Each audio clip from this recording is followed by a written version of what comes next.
Hello students, today we are going to study the topic research process under research methodology. Research process is a process that a researcher needs to follow in order to conduct his or her research. There are around 10 different steps that a researcher needs to follow. Let's have a quick look on what is a research process and what are the different steps. The first step or the research process starts with a question. A question comes into the mind of a researcher and then he executes his research over it. The next is the formulation of the research question. Once a question in a crude form sets up in the mind of a researcher, he needs to formulate it so that he needs to understand what basically he's searching for. The next step or the third step is to suggest some hypothesis. Hypothesis is the statement that he's going to prove or the conclusion that he's going to prove out of his research. Next is literature review or the review of literature. This is a very important step because a researcher needs to understand that what all researchers have already been done on the topic that he's going to explore further. So if he explores and if he understands what all things previous researchers have already stated in their research, it will help him to give or contribute something new out of his research. The next step is to design a research or the research design formulation. Students, research design varies from researcher to researcher. Research design is basically the blueprint of the research. How, when, in which direction the research is going to move. This all depends on the research design. After the formulation of the research design, the next step is to acquire the data. From here, a researcher starts everything in practical. The next step is to analyze the data. The data analysis step is really very important because this is how a person needs to understand. The data analysis step is a very important step because the different tools that a researcher is going to use to analyze his data really makes a mark on how the research is going to conclude. The next step is to interpret the data, that is to understand what the data really speaks about. This step is really very important. The next step is the hypothesis support. Based on the data analysis and the data interpretation, all the hypotheses that have been framed in the initial phases of the research, the researcher tries to prove those hypotheses using some defined tests, and based on the results of the hypothesis, we can state that the research concludes in which direction. And the last and the foremost step is the report writing and presentation. This is how the work of the researcher can be read by the world and the other researchers. Now let's take all these steps in a bit detail. The first question is why a question is raised. That is, why there is a need for any researcher to raise a question. Now, we are studying this particular topic in respect of business organization. So I've taken an example from the business organization only. So a question can be the various reasons that will prompt a company to conduct a research. Now, what are the different areas or what are the different reasons why a company needs to conduct a research? The first and the foremost can be to study the market share. Yes, this is very important. For a business, it is really very important to study what market his company or the company is capturing in the whole of the industry. The next step is to study the competitors. This is again important to study the competitors so as to understand what strategies they are going through, and accordingly the company can define the strategies for its own. Then there can be a reason behind which is related to the financial statement study. Yes, financial statements are statements that really give a company a good idea of the financial performance and the areas where the company needs to work upon. The next step or the next reason can be the study of customers' preferences. If you take an example of like a mobile company, you'll find that the customer preferences they change on a very regular basis. So if a company is not able to understand the customer preferences, how he or she or the company can really put forward or give the market the appropriate product. So to give an appropriate product to the market, it is really very important to study and to understand the customer preferences. Next is the study of environment. Environment plays a very important role, may it be the external environment or the internal environment. The study of environment really defines the strength weaknesses of the organization. So it is really very, very important on the part of the organization to study the environment on a regular basis. And the last and the foremost can be to study the opportunities and the threats. The opportunities and the threats, they lie in the external environment. The study of external environment really affects all the companies in the industry. And so it is really very important for a company to keep a keen view or a keen view on the threats and the opportunities that are arising into the external market so that they can on time target the opportunities and can take preventive measures to remove the threats that are there, that are coming from the external market and can affect the company on a very large basis. So these can be few of the areas, a few of the reasons why a company can conduct a research. There can be ample number, but just in case to give you an idea, I've discussed few of these.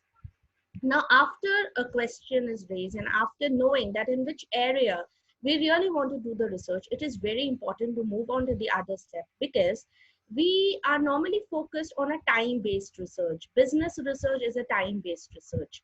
If if we are doing the research in time, then only we can exactly draw benefits out of it. So it is really very important to understand which particular thing we are going to research. So the next step is to formulate the research question. This involves three basic steps. The first step is to analyze the tasks that are involved.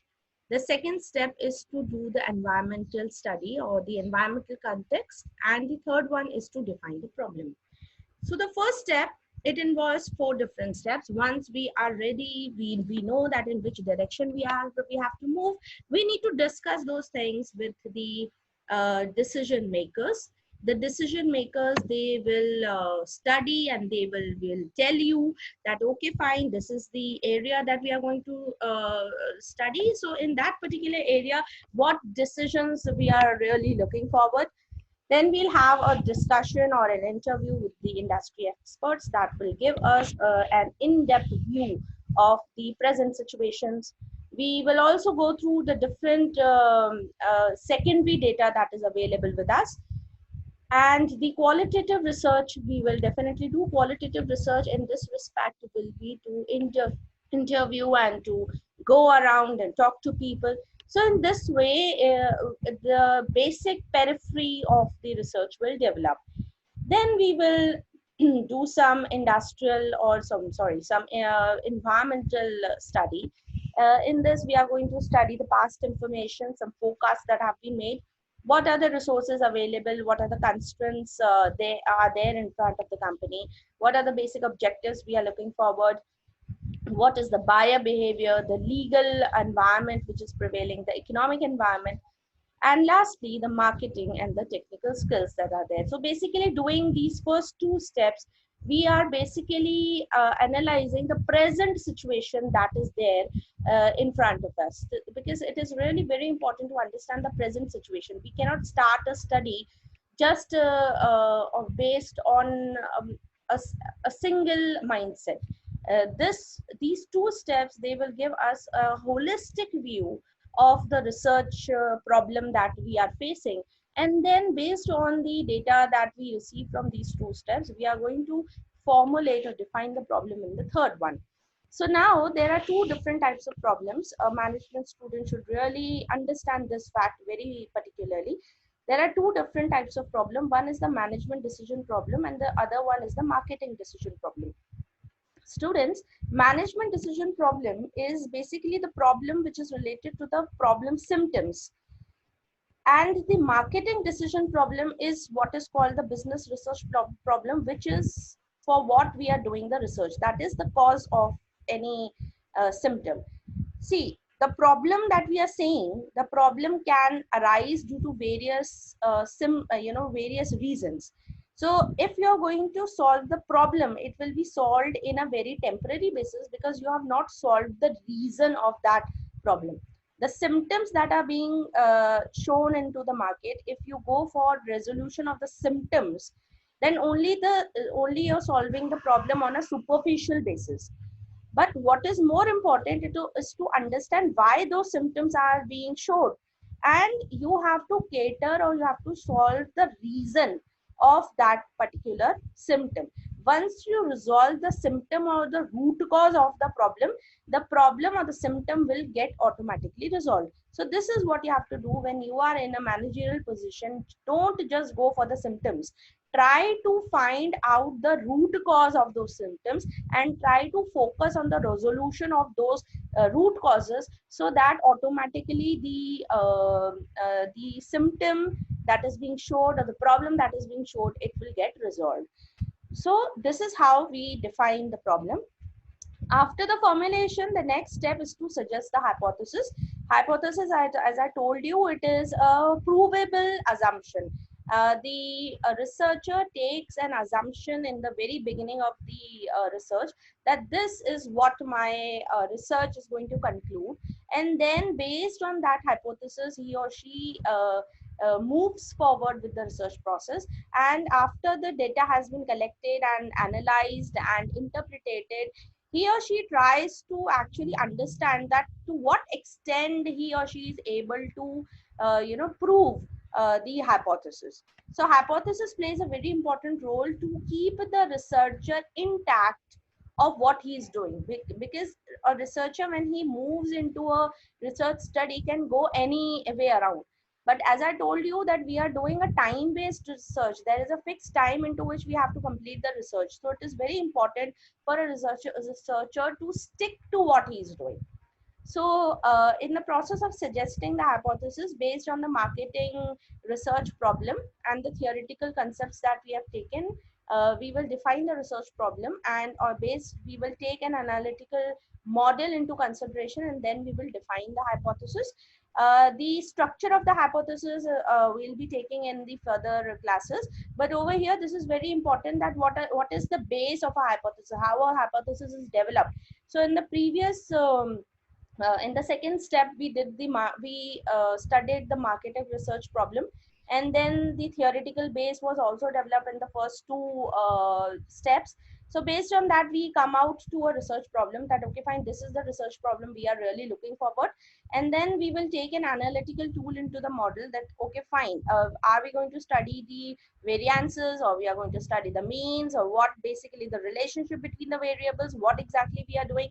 And according to that particular thing, we will frame our hypothesis. Over here I will have to like to mark you something. Over here I have used a plural form of hypothesis. How we are going to say that, because I have used es in the end. Es basically defines the plural form of hypothesis, that is more than one hypothesis is being taken. But if I will use is, that will be the singular form of hypothesis. So after suggesting the hypothesis, the next step is to do the literature review. As I told you in the first slide when I was discussing the various steps of research process, I told you that literature review or the review of literature is one of the very important aspects that a researcher really needs to do on a very, very, very nice basis. Reason, because every researcher wants his or her research to be contained and to be accepted worldwide. And we can only do so once we have studied what the previous researchers or the researchers already state. This is because that if the researchers in the past have not catered to a problem, then those problems can be catered through our research, number one. And also, whatever work has already been done in the past, why there is a need, there is really a need to do a research forward to it rather than doing the same research again and again. So literature review really plays a very important role for a good research. So the literature review starts with the research question and the hypothesis. Then we will locate, based on the research question and the hypothesis, we will locate the relevant information. Once we have located the relevant information, that is from where we can get the exact or the relevant information. This is important. The next step is to evaluate the content. That is, we will go through the research paper or the researches that have been done, and we will evaluate the content. Then we will synthesize the knowledge.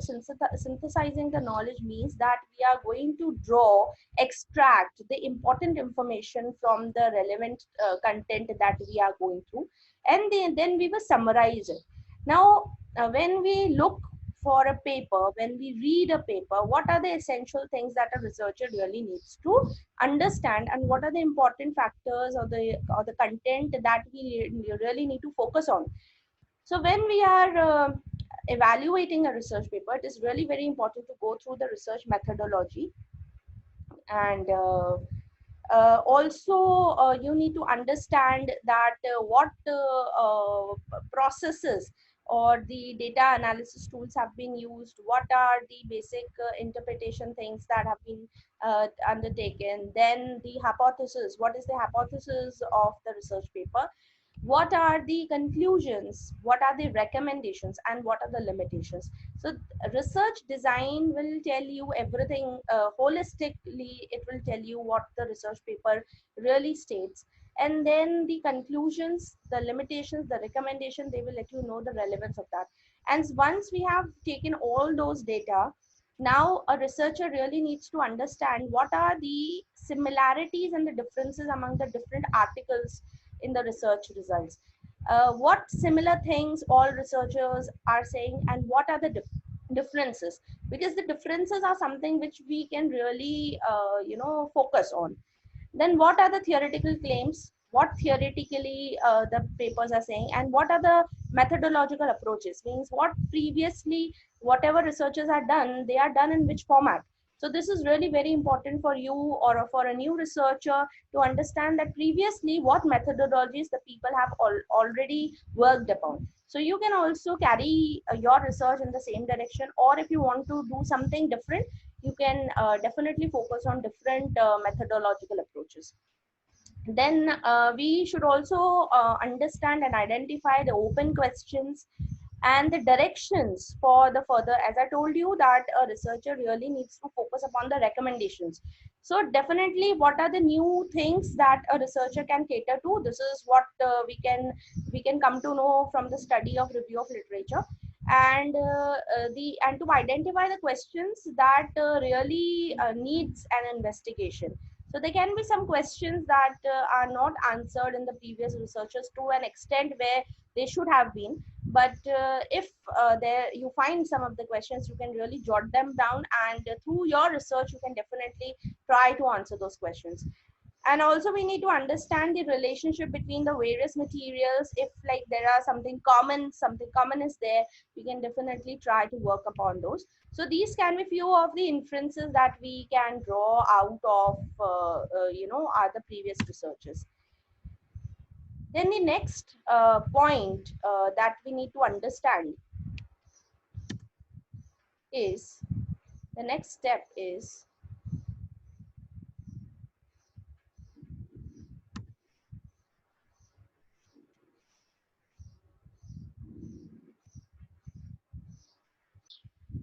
so after the literature review, the next step is to define the research design, to formulate the research design. To do so, the first question we need to answer is what research we are going to do. Means the research would be exploratory, that is, we are going to explore new facts, or it would be conclusive. So basically, when we are focusing on the business researchers are conclusive in nature. That is, we need to conclude something, and based on those results, we are trying to resolve the business problem.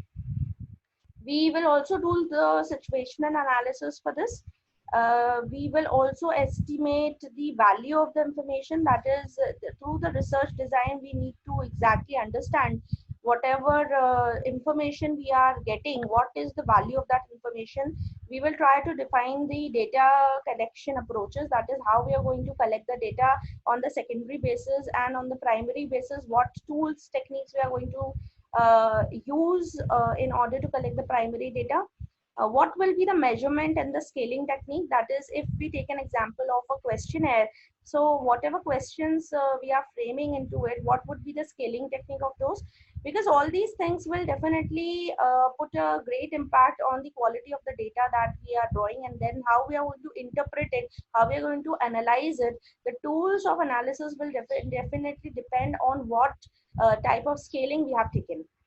And then how we are going to define, or how we are going to take a sample, what would be the different sampling techniques of the sampling process.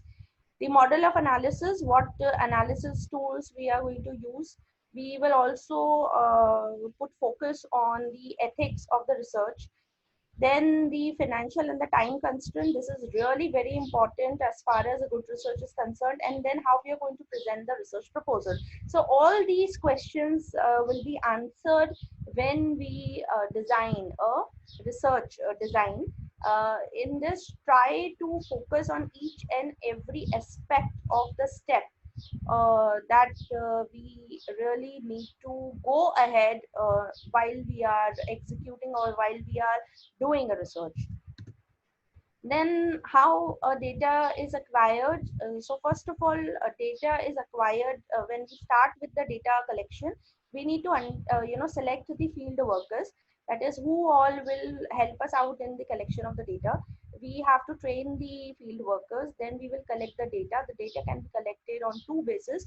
The first one is the secondary data collection is there through journals or articles or literature review, and the second one is the primary data collection that can be done in form of in-depth interview or focus group discussions or questionnaires. There can be n number of methods that we will take in detail when we will study the data collection methods through primary data. For primary data, uh, through all these methods, we are going to collect the data. The data will be gathered. Then we will validate the field work, means what fieldwork has been done in an authentic way or not. And then if we find something odd, we will again start with the first process. So after validation, we will do the evaluation of the field workers also. So this is how we collect the data, acquire the data.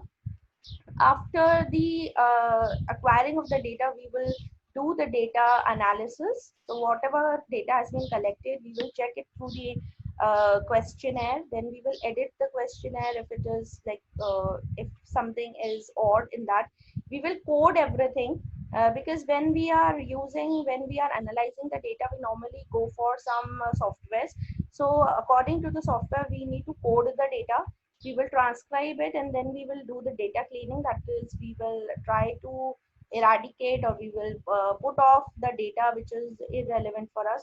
And then we will, after doing this, we will select the proper data analysis strategy. This we have already mentioned in the research design. So based on the things that we have taken into the research design, we will put a proper strategy for it, and we will choose proper analysis tools.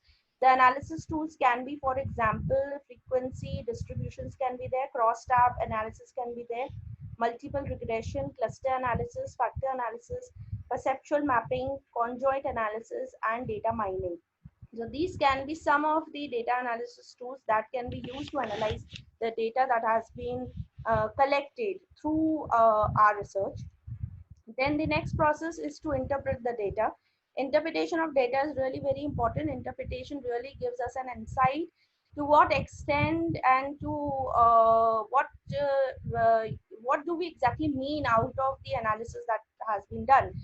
So for a common man, it is really very difficult to understand what a graph states. But if there is an interpretation given under that particular graph, it would be easy for a person to understand what the basically graph is saying. So based on the research question, the analyzed data and the hypothesis, and on the theoretical frameworks, the data is interpreted, findings are concluded, and interpretation of those findings are also done. And based on the findings, the researcher recommends that, okay, fine, this is what exactly is coming out of my research, and these are the basic recommendations that I am proposing through my research. The next step is to support the hypothesis. This is again important, that as I told you, an assumption, a provable assumption is taken in the beginning of the research. So at the end of the research, this is very important, that based on the data that has been collected and the findings that have been done, it is important to prove the hypothesis. So to prove the hypothesis, based on the hypothesis, the data collection findings, the hypothesis is confirmed. Over here, hypothesis can have two answers. It can be accepted or it can be rejected. For any research, it is of no question that if a hypothesis is rejected, this might be a point of confusion for many of the students over here, that if a hypothesis is rejected, is it so that the research is rejected?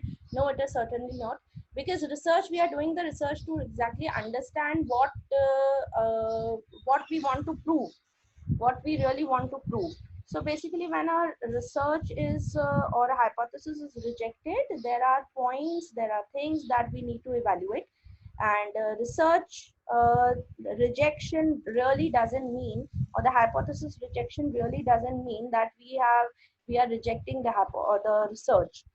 Then based on particular this thing, we are going to revise the analytical model, and then we will justify that why rejection has been done, and then we will proceed for the report presentation and the representation of that. So data is reported and presented in a particular format. Next step is to have a good report writing and presentation. So the various steps that are followed are pointed out on the right side of yours. First of all, the letter of transmittal, then the letter of authorization.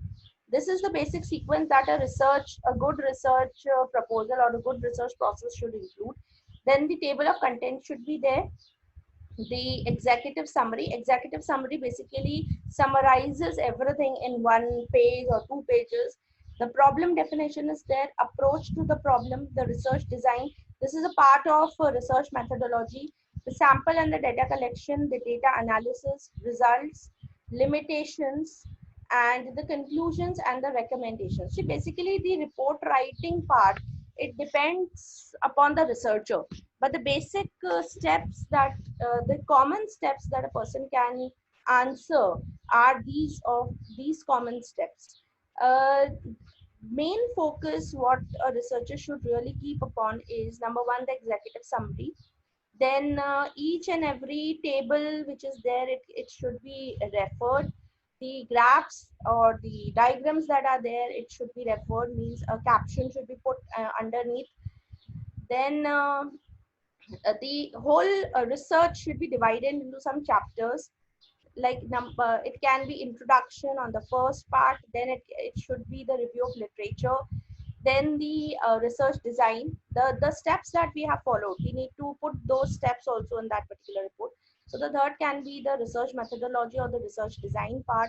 Then the data analysis part should be there, the interpretation part should be there, and the conclusions should be aligned with the objectives that we have taken in the research design part. So in the research design, we definitely uh, we can state some objectives which we really want to conclude at the end. So conclusions can be done and should be done one by one. Objective one, conclusion these, objective two, conclusion these. This is how it will really give a good meaning to the report. And then we can go for the recommendations, the limitations, And last but not the least, the references should be there, because whatever literature you have studied to make your research a good research. It is really very important to give due importance to those researchers and to quote their papers at the end. And this is, and then in the end you can also give the annexures, that whatever questionnaire you have taken, or anything, any report that you have taken, or you have referred on the secondary basis, you can put at the end of the report. So basically the reporting is something which is in the hands of the researcher, but still there are some rules that one should follow. So after the research presentation, the process of research ends. And over here I'm taking a small case. Over here we have a case, like research on Hero Honda pleasure scooter. So Hero Honda conducted a research when it wanted to introduce pleasure scooter for women in India. The Hero Honda, leading two-wheeler manufacturer in India, wanted to conduct a research to develop the pleasure scooter for Indian women. The management of Hero Honda, along with the research agency, came up with the following questions for a lot after a lot of deliberation. So, number first thing was to have some questions into mind. So the questions were like, are the Indian women in need of an independent two-wheeler, or to what extent the Indian women depend on the male family member for traveling? Is there a sufficient market of only two-wheelers in India for women? How many segments are there in Indian market for two-wheelers only for women? Are the segments motivated in the same way? So these were some of the questions that the management has to answer before launching the new scooter. So the suggested hypothesis for this particular uh, problem was, um, the first hypothesis was, there exists a distinct need for independent vehicles in Indian women. And the hypothesis two was, working women express their needs more explicitly than non-working women. So these were the two hypotheses that, uh, you know, the first question, like, are the Indian women in need of an independent two-wheeler? Fine. So two hypotheses can be made out of it. The first hypothesis was that there exists a distinct need for independent vehicles for the Indian women. And the second is that the Indian women who are working, they really express their needs more explicitly than the non-working women. So the focus was on the working women over here. Then the secondary research was done. Hero Honda conducted secondary research before developing the pleasure scooter. The secondary research included research done by other two-wheeler manufacturers on Indian women mobility, the requirement of independent vehicles, features affecting their buying decisions, the role of male members of the family in buying decisions, etc. So these questions were definitely answered by other two-wheeler manufacturers also. So the Hero Honda company, they really went through all these researches that were done earlier. Hero Honda found that Indian women consumers provide mileage as one of the most significant factor for buying two-wheeler. Means mileage was a very important thing for women. Then women buyers are also interested in different colors of two-wheelers, as well as women friendly features, for example mobile phone chargers. So definitely colors were there. So as you will find pleasure scooter, they are more girlish colors. They normally go for girlish colors, and there can be some other features like mobile chargers and everything. This really fascinates Indian women to go for an independent scooter. Then data was analyzed. Researchers in Hero Honda analyzed those data using several software to understand the pattern in the data. Descriptive analysis of the demographic profile as well as users' various needs were captured to this analysis. So the data was analyzed using different software. Several softwares were there. Then the data interpretation. At the end of the analysis, the researchers interpreted the output to understand consumers' behavior, their perception about a two-wheeler, willingness to pay, buying intention, and decision-making criteria. So whatever questions like the company considered in the initial phase, in the initial phases, whatever questions were raised through data interpretation, there an attempt was made to resolve all those things, all those questions. This information tremendously helped Hero Honda to launch their first scooter pleasure in the market. They also came up with the idea of separate sales and service outlets just for her. So this was a unique thing. Means normally service outlets, on the service outlets females don't feel comfortable. So but if we are having a different outlet for that, different sales outlet for that, that gives a special feeling to women, and women can be motivated to go for such purchases. And then the hypothesis support, Hero Honda researchers interpreted the output to find support or rejection of the hypothesis built in the initial phase of the research. They found that several segments exist in women only scooter market. These segments were motivated by several reasons, namely mileage, look and style, and value for money. So the when we take the hypothesis support, we definitely come to good conclusions, and we feel confident when we speak of for our results. And last but not the least was the report writing and the presentation. A complete report was prepared by the researchers with recommendations for the management to take a decision. Now, this line is really very important. Our role can be such that we are analyzing something, we are researching on something, and then we are putting our report in front of the managers, in front of the management to take a decision, because decisions are taken on various levels. So it depends. If we have a case like this in our hands, that if a company is going for a launch of a new product, then these can be the different steps which can be followed by you in order to conduct a particular research. So over here, I really find myself in a comfortable position that I really feel that you will be in a better position to understand what's a research process. There are 10 different steps that are there in a research process, and a researcher really needs to put focus on each and every step that is there. And if once he do that, definitely he or she will contribute to a good research, and will really do a good research. I hope the topic was of relevance to you, and please tune us back on this particular channel so that you can benefit from the other videos also, and which are content based and can definitely add to your knowledge. Thank you so very much.